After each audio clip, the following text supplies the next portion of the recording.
The first 5 cards deal with your love, romance, relationship sector, and the bottom 5 cards deals more with, other energies. Honestly, I feel like it's more spiritual advice for you guys.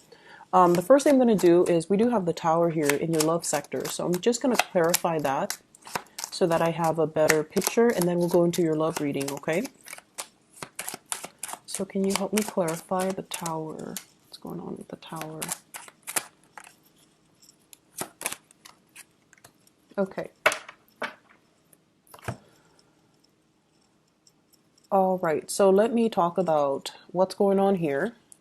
This is your energy, what you're bringing to the table. We have here the Eight of Pentacles. And the Eight of Pentacles is being someone who's very, very committed in relationships. They always want to fix things. And you have an endless amount of patience when you're dealing with people that you love. You don't really keep score. You like to, take care of things, or when problems creep up, you like to fix things. And it's a very admirable and very honorable trait. And I feel like you might have been working at fixing problems in a relationship for many, many, many years. And it's at a point where you're the only one doing all the work or putting in all the effort, and you feel almost like it's not fair. You want things to be a little bit more balanced. I feel for many of you as well, it's almost like the practical consideration of a relationship is what's keeping you and the other person together rather than the passion, the chemistry, the love. And so take this however it fits with your situation.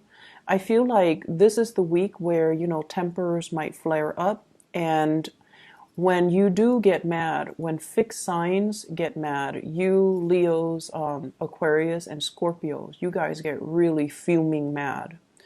Most of the time you're able to, keep your temper in check, keep yourself under control.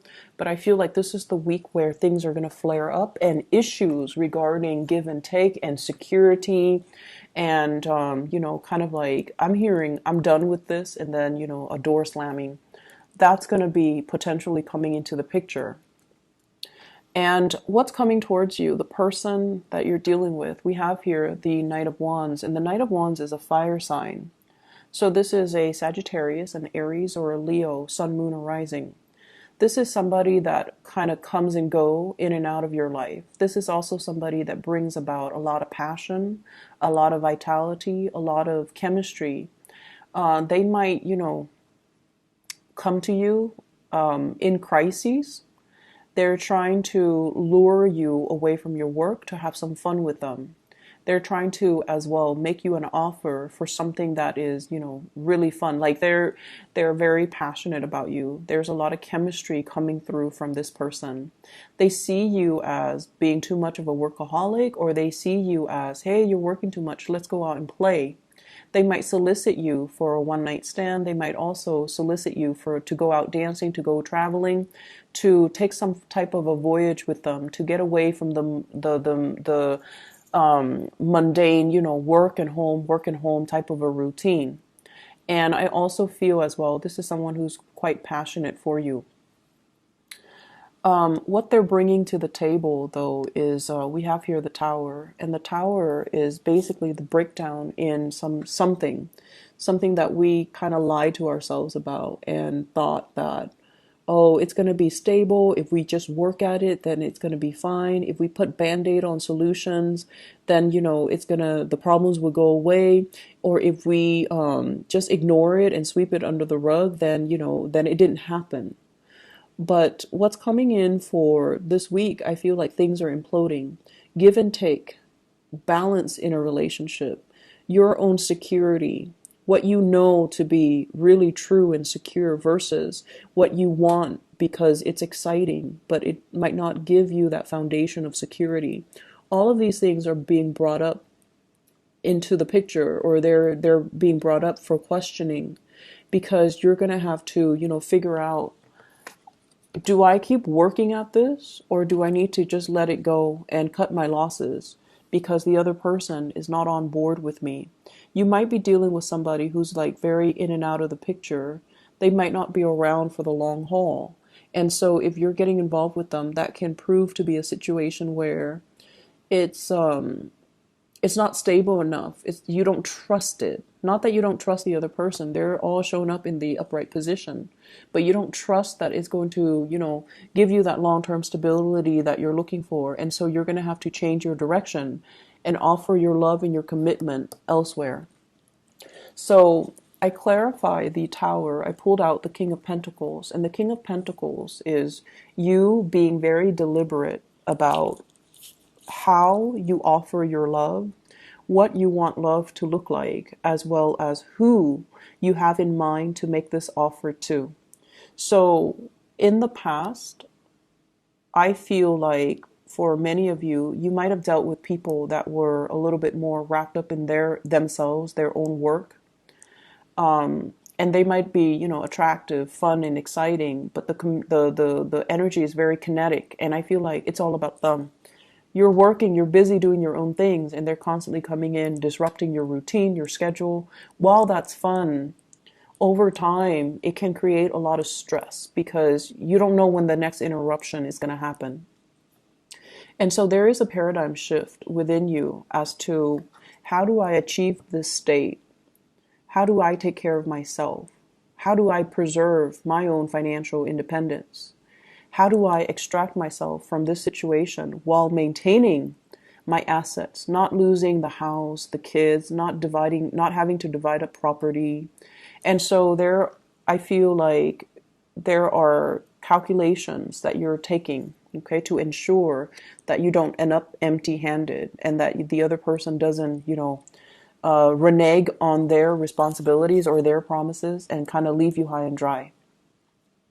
And so I feel like with this Nine of Wands, this is the energy of the other person where they've been really hurt and they're willing to, come in and give it another go. And I feel like in this situation, you're seeing it as a lost cause and you're just like, I'm going to be making an offer elsewhere and offer it to somebody that is a little bit less self-serving or that is a little bit more anxious to come into the picture for me. So I see a fire sign, Sagittarius, Aries, or Leo, as well as an air sign, Aquarius, Gemini, and Libra. And I feel like you might be transitioning from one person, leaving them behind, allowing that relationship to kind of break down or fall away naturally. And then there's an air sign coming into the picture.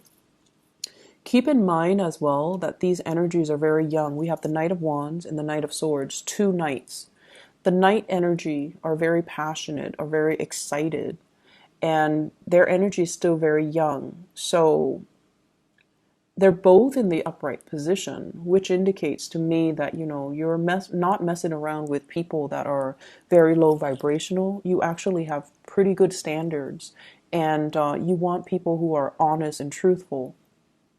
But I feel like you want somebody to build something with, and you're making an offer here to build something with the other person, and they're reciprocating. So I see very strong air energy coming in. If you're in a partnership with somebody, this is the week where, you're going to have to make a little bit more of demands and allow them to come to you.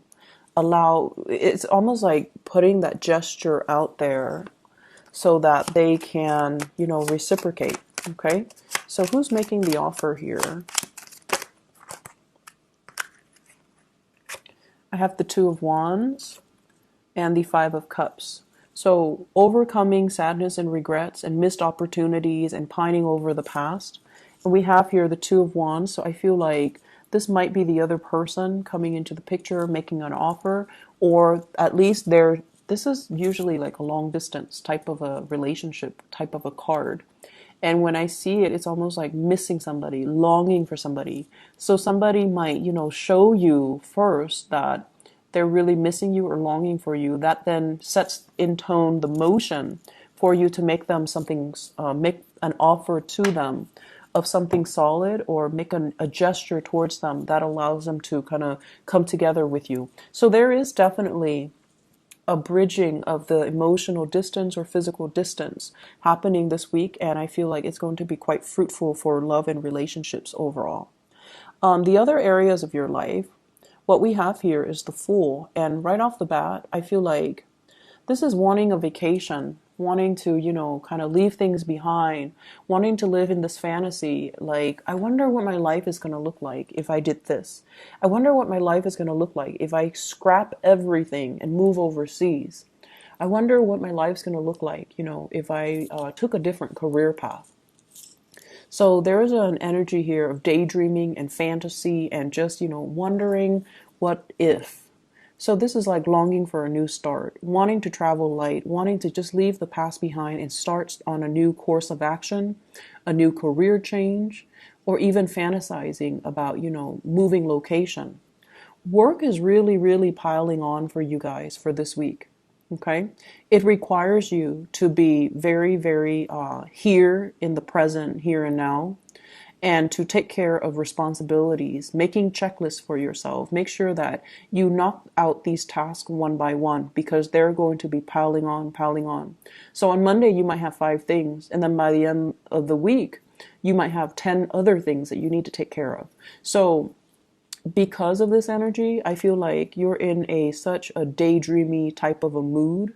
And because you've also been working really hard, I see for many of you since like the May time frame, since your, you know, your birthday time, you're longing for a vacation. You're longing to just kind of leave the work behind and not bring it home with you or not let it affect your ability to go out and have fun and things like that. So very, very busy week. So the time to fantasize and the time to daydream and the time to, you know, long for that vacation, take care of your practical responsibilities first before you can move forward, okay? I see a water sign here, a Pisces, Cancer, Scorpio, and this is somebody that I'm feeling this is like a person from the past that you might have had a relationship with. And I also feel like there's going to be communication, bridging of distance as well. And they're coming in, but I feel like you are no longer feeling this person. So it's like they're contacting you. There's this message about, you know, reaching out, not altogether a sincere message. And the message might be like, hey, what's up? And like, how do you respond to that? Right? So I feel like you might just let the separation ensue because you're no longer intoxicated with this person. You're ready to move on and you're picking up the pieces of your life and really trying to implement new things, new way of doing in your life.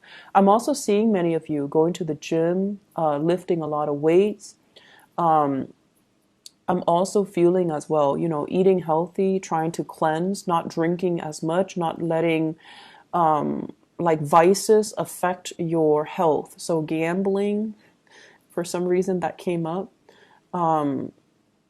Smoking, drinking, you know, there are many, many vices that I can mention, but you know where you fit along the spectrum. So I feel like you're not letting vices, negative habits, negative people back into your life. So I feel as if for those in relationships that have been straggling and, you know, really problematic, there is an awakening. You're jolted awake. And I feel like you're shifting gears, moving on and giving your love to somebody new. And then I feel like this is the week where you know how sometimes you've broken up with somebody and regardless of how you feel about them, there's always that sense of like, you know, what if, right? What if they come back? What if it's not done and over with? I feel like this is the week where you have that clarity, that closure. Oh, wow, I haven't really thought about them in, you know, 3 months. I haven't really thought about them in 2 weeks. I haven't really thought about them in 24 hours. I'm really, you know, moving on. And I feel like that's going to put a little bit of a smile on your face. Okay. So for those who have been heavily thinking about somebody or heavily waiting on somebody, I feel like you're done. You're moving on. And because of that, I feel like it's a good week overall to just focus on your responsibilities, don't get distracted, and quicken up the pace when you work, okay? I feel like that has to be said here because we have the Ten of Wands as well as the Eight of Pentacles. So like quickening up the pace, but at the same time, don't compromise on the accuracy of your work, all right? So Taurus, I wish you the best for this week. Take care of yourself. Bye-bye.